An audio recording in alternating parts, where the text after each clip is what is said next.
নমস্কার বন্ধুরা, সবাই কেমন আছো? আশা করি সবাই খুব ভালো আছো আর আমিও খুব ভালো আছি। তো আজকে একটা রেসিপি নিয়ে এসেছি, সেটা হচ্ছে নুডলসের পকোড়া কিংবা চাউমিনের পকোড়া। তো আমি এখানে আস্তে আস্তে পেঁয়াজগুলো কুচিয়ে নিচ্ছি, ছোটো ছোটো করে পেঁয়াজটা কুচিয়ে নিচ্ছি। তো আমার রান্নাগুলো ভালো লাগলে আপনারা একটু পাশে থাকবেন, সাপোর্ট করবেন, একটু সাবস্ক্রাইব করে দেবেন, একটু লাইক করে দেবেন।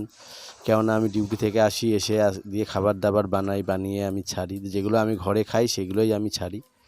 তো আমি পেঁয়াজটা কুচিয়ে নিয়েছি, এবারে একদম মিহি মিহি করে লঙ্কাটাও কুচিয়ে নিচ্ছি, কেননা যত মিহি করে কাটবো এগুলো তত পকোড়ার সাথে মিশবে ভালো। তো এখানে আমি গ্যাস জ্বালিয়ে নিয়েছি, দিয়ে আমি এখানে একটু জলে নুন দিয়ে আমি নুডলসগুলো ভেঙে নিয়েছি, সেগুলো আমি সেদ্ধ করে নেব।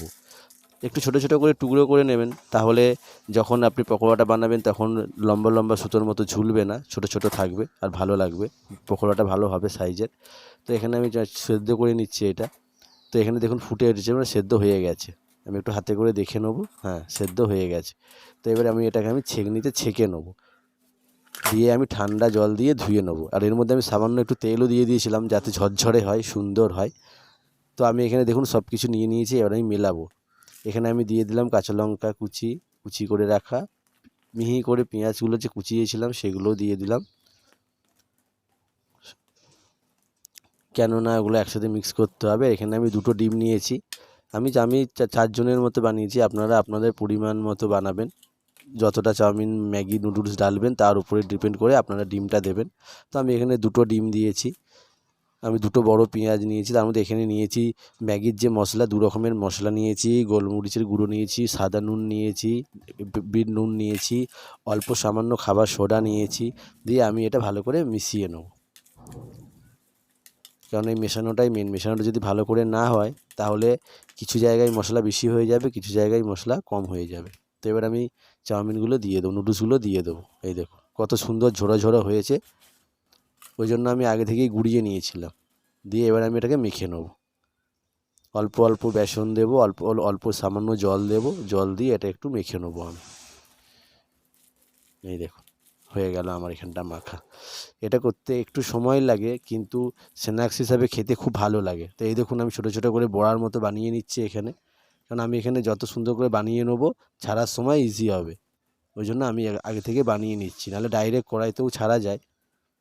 এই দেখো আপনারা এরকমভাবে তৈরি করবেন, ভালো লাগবে। এই দেখুন আমার একটা সাজানো হয়ে গেছে, এরকমভাবে করতে থাকবেন, দেখবেন ভালো লাগবে। এই দেখুন হয়ে গেছে রেডি। এবার আমি গ্যাস জ্বালিয়ে নিলাম, এবার আমি কড়াইয়ে তেল দিয়ে দেবো। আর তেলটা একটু বেশি করে দেবেন, কেননা এগুলো ডুবো ডুবো তেলে ভাজতে হবে, তেল কম হলে হবে না, গায়ে গায়ে চিটিয়ে যাবে, লেগে যাবে। এই দেখুন তেল গরম হয়ে গেছে, এবার আমি এখানে ছেড়ে দেবো।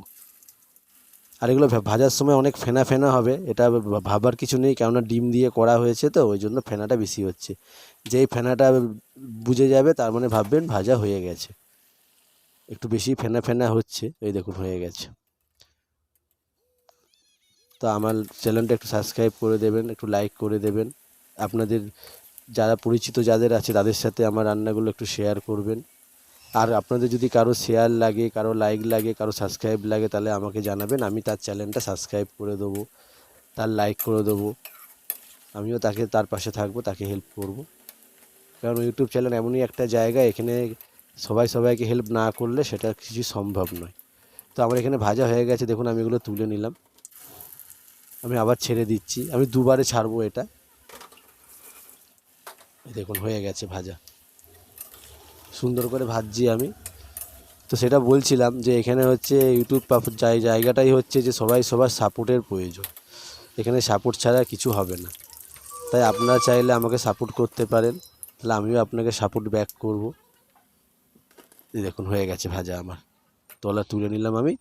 রেডি নুডলস পকোড়া, আপনারা বানাবেন, ভালো লাগলে বলবেন। এই দেখুন কী সুন্দর ভাঙছি, ভেতরটা এত সুন্দর সফট হয়েছে, নরম হয়েছে, খুব ভালো হয়েছে। এবং সস দিয়ে ব্যাস। হ্যাঁ, ওকে, ধন্যবাদ।